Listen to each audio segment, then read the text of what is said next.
Good afternoon, and welcome to my first vlog series, The Corner.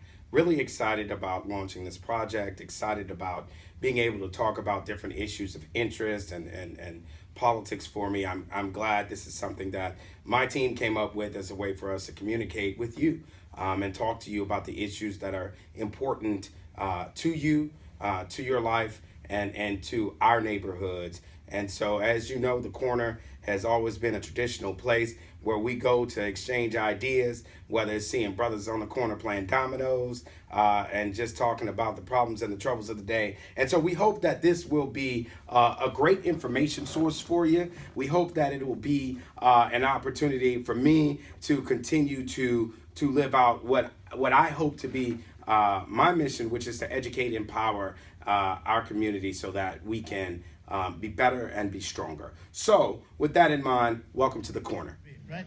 Abraham Lincoln, he was pretty good, but that is a great Republican. Which brings me to a subject that is so important and very personal for me.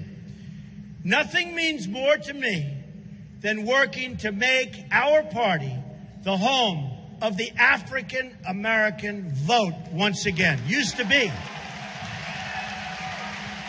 There are millions and millions of African Americans in this country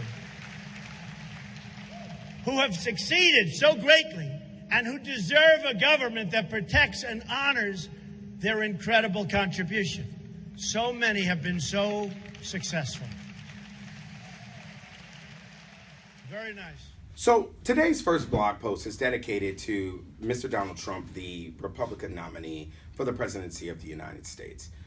Look, you know, this week has been about talking about the issues dealing with African Americans, from talking about how desperate our communities are, that we have nothing to lose by voting for him, from talking about inner city gun violence and urban violence, and the notion that Dwayne Wade's cousin was somehow tied to the fact that African Americans are going to vote for Trump. Look, the reality is that the needs and the future of the Black community is not some political talking point that ought to be taken lightly. We have serious issues in our community that we need to be addressed. Economic justice, criminal justice reforms, equity in sentencing for our young people, for our young Black men and our young Black women. Understanding that Black lives do matter and putting an end to the brutality of African Americans in this country that has been the case since our country has been conceived. These are the issues, just a few of the issues facing us.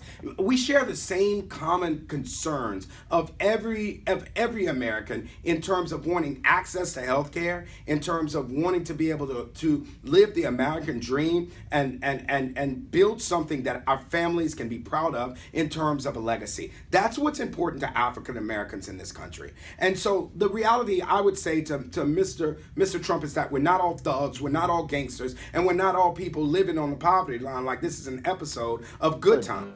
We've got different people, different sects of our community that has real needs, and what we would call for and what we would want is for you to talk about the real issues that are facing us and not treat us like we're some type of political football that can be thrown. Woosah. Woosah. Woo, that got me hot. So, what I will say is, dear Mr. Trump, if you'd like to gain our vote, the African American vote in this country, take some time to really learn about the needs of our communities. Take a visit through places like the South Side of Chicago, through some of our challenged communities here in Houston, where we're still trying to bridge the economic gap that exists amongst African Americans and the rest of the country. Take a journey down our streets. And Mr. Trump, I invite you to join us on The Corner. I wish I could keep this feeling. I wish I could keep this feeling.